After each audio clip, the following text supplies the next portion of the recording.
বেড়াতে যেতে কারো না ভালো লাগে, এবং সেটা যদি উত্তর সিকিমের মতো জায়গা হয় তাহলে তো কোনো কথাই নেই।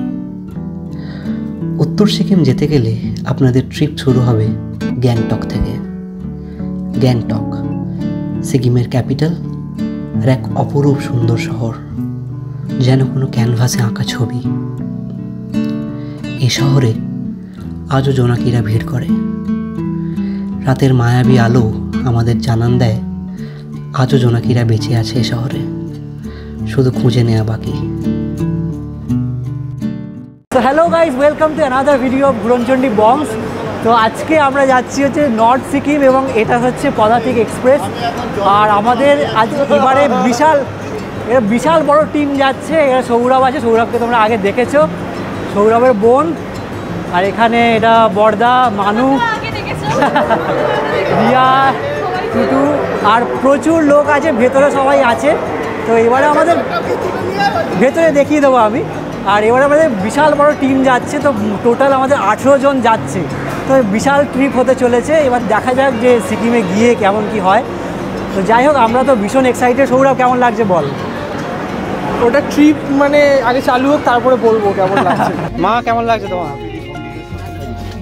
হ্যাঁ, বজ্জাতেই আছে, বজ্জামা আছে এখানে। এটা আমার মা, এটা আমার বোন, এরা নতুন সদস্য ব্লগে। এটা হচ্ছে মাসিম। আচ্ছা, ঠিক আছে। চল, কি মনে হচ্ছে এখানেই বরফ পড়বে? এখানেই বরফ পড়ছে, এখানেই চাদর দিয়ে দিয়েছে, ওই জন্য আমাদের চাদরটা দেখে চাদর দিয়ে দিয়েছে আমাদেরকে একটু। আর এইগুলি আমরা নিয়ে চলে যাবো সিকিমেতে, লুকিয়ে নিয়ে চলে যাবো ব্যাগ। সকালবেলা ঘুম ভাঙতেই এরম একটা চা বাগানের দৃশ্য দেখে মনটা ভীষণ ভীষণ ভালো হয়ে গেল। এরম দৃশ্যই জানান দেয় যে এনজেপি চলে এসছে। তো আমি এবারে বলে রাখি যে হাওড়া থেকে অথবা শিয়ালদা থেকে যদি আপনি এনজেপি যেতে চান তাহলে কোন ট্রেনগুলো বেস্ট হবে। তো বেস্ট ট্রেন আমার মতে পদাতিক অথবা দার্জিলিং মেল। তো এগুলো দুটোই রাতের ট্রেন, আপনারা খুব সকালে পৌঁছে যাবেন এনজেপি। আর আরেকটা ট্রেন রয়েছে কাঞ্চনকন্যা, ওটাও শিয়ালদা থেকে রয়েছে। তো কাঞ্চনকন্যাও ট্রাই করতে পারেন। আমাদের ফ্যামিলির কিন্তু কিছু লোক কাঞ্চনকন্যাতেও গেছিলো। তো ওটা শিলিগুড়ি যায়। তো শিলিগুড়ি থেকে আবার আপনাকে বাস ধরে কিংবা শেয়ার ট্যাক্সি ধরে কিন্তু এনজেপি আসতে হবে, অথবা শিলিগুড়ি থেকে ডাইরেক্ট আপনি গ্যাংটক বেরিয়ে যেতে পারেন। Good morning from NJP. তো এখন এনজেপি স্টেশনে প্রচণ্ড ভিড় ছিল বলে ওখানে আর ব্লগ শুরু করিনি। ওখানে যা তা অবস্থা, মানে প্রচুর লোক হয়েছে। এই গরমে তো সবাই প্রায় এনজেপি চলে এসছে, কেউ গ্যাংটক, কেউ দার্জিলিং। তো আমরা এই গাড়ির সামনে এসে শুরু করলাম। এইখানে আমাদের ওই দিকের গাড়িগুলো দিয়েছে, তো দুটোই বোলেরো দিয়েছে আমাদের। আর টোটাল 18 জন যাচ্ছে, সবাই খুব ব্যস্ত। তো যাই, গাড়িতে উঠি। তো এখান থেকেই আমাদের ট্রিপ শুরু হচ্ছে এনজেপি থেকে। আমরা যাবো এখন গ্যাংটক। কলকাতা থেকে এনজেপির অথবা শিলিগুড়ির কিন্তু অনেক বাসও রয়েছে, তাই আপনারা যদি চান তাহলে কিন্তু বাসেও এনজেপি আসতে পারেন।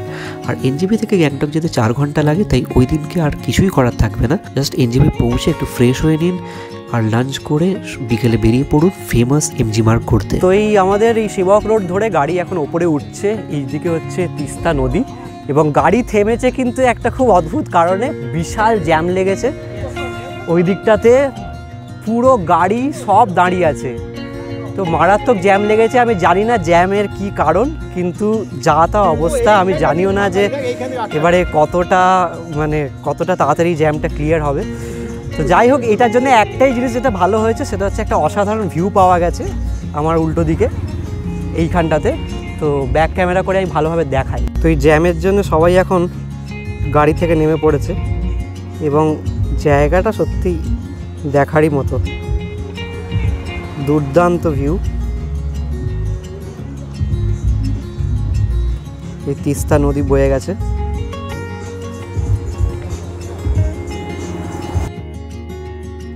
এই জ্যাম ছাড়তে কিন্তু অনেকটা সময় লেগে গেছিলো, তাই আমাদের বেশ খানিকটা দেরি হয়ে গেল।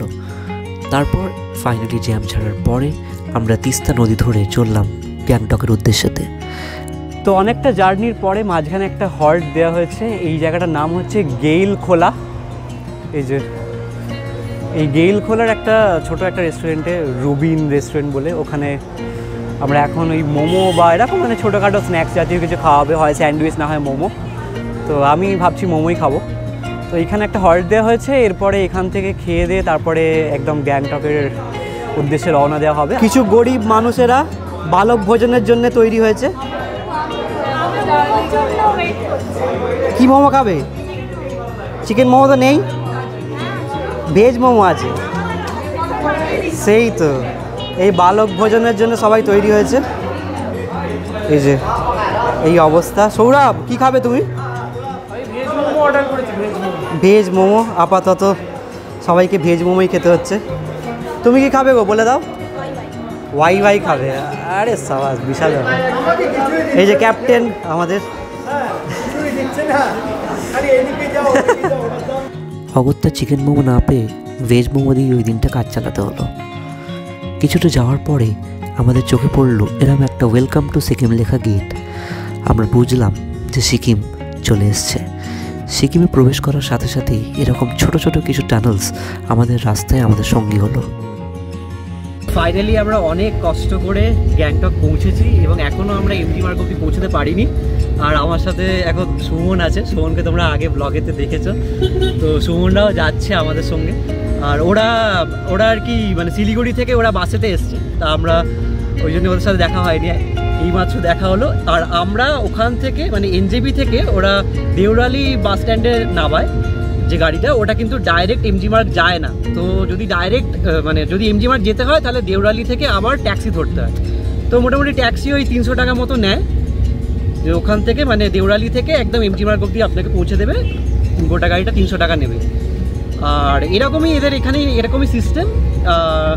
ওই এমজি মার্গ থেকে যখন নর্থ সিকিমের যখন গাড়ি ধরতে হবে তখন আমাদের বাজরা ট্যাক্সি স্ট্যান্ডে আসতে হবে। তো সেটাও ওখান থেকে আবার কিছুটা, তো ওখান থেকে নাকি আবার 200 টাকা নেয়। তো এই ট্যাক্সির সিস্টেমটা এখানে আছে। তো বড় গাড়ি এমজি মার্গ অব্দি ডিরেক্ট যাবে না, এইটাই আপাতত। তো যাই এমজি মার্গে, ওখানে গিয়ে দেখা হচ্ছে। তো ফাইনালি আমরা চলে এসেছি আমাদের হোটেলেতে। এইটা হচ্ছে হোটেল টিবেট গ্যালারি, এই যে এইখানে আছে ওইখানে। তো ওই হোটেল টিবেট গ্যালারি থেকে ওর জাস্ট অপোজিটেতেই এই যে রাস্তাটা ঢুকে গেছে, এইটার ভেতরেই হচ্ছে ওই ম্যাপেল ইন রিজেন্সি, এটাই হচ্ছে আমাদের হোটেল। এবং এই হোটেলের যে রুমগুলো সেগুলো আমি দেখাবো। তো হোটেলটা মোটামুটি ভালোই দিয়েছে। আমি এইমাত্র ঘুরে এলাম ভেতর থেকে, সব জিনিসপত্রগুলো লাগেজগুলো সব রেখে তারপরে এলাম। তো যাই গিয়ে দেখাই রুমগুলো এবং ভিউ কী আছে সেটাও দেখাবো। হোটেল থেকে যদি এরম একটা ভিউ পাওয়া যায় তাহলে এতটা জার্নি করে আসাটা যেন মনে হয় সার্থক। গোটা জার্নির ক্লান্তিটা এক নিমেষে দূর হয়ে যায়। আমাদের হোটেল থেকে ভিউ। টুটু, ভিউটা কীরকম? অসাধারণ। মানে এই দৃশ্য আমরা কলকাতায় যারা থাকেন, কলকাতা হাওড়া যে মানুষদের তো ভীষণই ভালো লাগবে। এই দৃশ্য দেখা যায় না সত্যি। মানে আমাদের হোটেল থেকে এটা দারুণ দারুণ সত্যি দারুণ ভিউ। আর রুমগুলো আমি দেখাচ্ছি। এইটা হচ্ছে আমাদের রুমটা। এইখানে মোটামুটি 3 জন তো আরামসে শোয়া যাবে, যা বেড আছে। তো এখানে একটা বেড আছে, ঠিক আছে। এইখানে একটা সোফা মতো আছে, হ্যাঁ। আর এইখানে এটা হচ্ছে বাথরুম। গিজার আছে তো, এই যে গিজার আছে। আর টয়লেটটাও যথেষ্ট পরিষ্কার। এখানে কিন্তু এখানে একটু জলের সমস্যা চলছে বলে আমাদের এখন জলটা কম ইউজ করছে বলছে। আর এই দিকে টিভিও আছে, আর এখানে আয়না আছে। তো মোটামুটি ছোটোর মধ্যে ভালো রুম দিয়েছে আমাদেরকে। এখানে তো বিশাল খাওয়া দাওয়া চলছে। মানু ঠিক আছে তো সব? এখানে বিশাল খাওয়া দাওয়া চলছে এখন। সবাই খুব ক্ষুধার্ত। 4:30 প্রায় বাজে, সবাই লাঞ্চ করছে এখন। তরকারি, করলা আলু চচ্চড়ি, আর এটা হচ্ছে কি মাছ, আমি মাছটা চিনি না, মাছের ঝাল, কালিয়া ডাল, মাছের ঝাল, ডাল, বাঁধাকপি তরকারি, তাই তো? আর করলা ভাজা। ঠিক আছে, স্যালাডটা দিয়ে ঠিক আছে, খাও খাও। একটু রেস্ট নেওয়ার পরে যখন ঘুম ভাঙলো তখন গ্যাংটকের বুকে সন্ধে নেমেছে। আর এই সন্ধ্যের জোনাকিগুলো এত সুন্দর করে জ্বলে আসে যেন চোখ সরানো গেল না। আমি জানি না আমার ফোনের ক্যামেরা কতটা জাস্টিস করতে পারলো, কিন্তু এই দৃশ্য নিজে চোখে না দেখলে বোঝাই যাবে না যে কতটা সুন্দর। তো আমরা বেরিয়ে পড়েছি এখন এমজি মার্গের উদ্দেশ্যতে।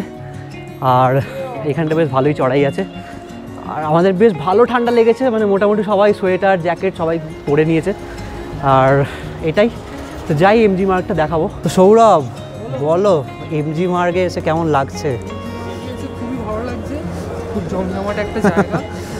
বিশাল বিশাল জমজমাট, আমি ব্যাক ক্যামেরায় করে দেখিয়ে দিচ্ছি। তো খুবই জমজমাট জায়গা, এবং এটাই হচ্ছে সিকিমের মানে একদম কি বলবো, গ্যাংটকের একদম মানে প্রপার জায়গা যাকে বলে। তো বিশাল মার্কেট, দারুণ জায়গাটা। তো দেখাই তোমাদের ব্যাক ক্যামেরায় করে। যেরকম দার্জিলিংয়ের ম্যাল অথবা মানালির সেই ফেমাস ম্যাল রোড, সেরকমই গ্যাংটকে রয়েছে এই এমজি মার্গ অথবা মহাত্মা গান্ধী রোড। এইটা বলতে পারেন যে ওই মানালির ম্যাল রোডের মতোই ভীষণ ভীষণ পপুলার। গোটা রাস্তাটা জুড়ে কিন্তু প্রচুর শপিং অপশানস রয়েছে, প্রচুর স্ট্রিট ফুডস, বার, রেস্টুরেন্টস, সব অনেক কিছু রয়েছে। তাই আপনাদের সন্ধ্যাটা কিন্তু আরামসে এই এমজি রোডেতে কেটে যাবে। সুমন কেমন লাগছে বল, এমজি মার্গ কেমন লাগছে? দারুণ লাগছে। আচ্ছা তুই কি দার্জিলিং ম্যালে গেছিস কখনো? এসছি এর আগে। তো কোনটা বেটার বল, দার্জিলিং ম্যাল বেটার নাকি এমজি মার্গ বেটার?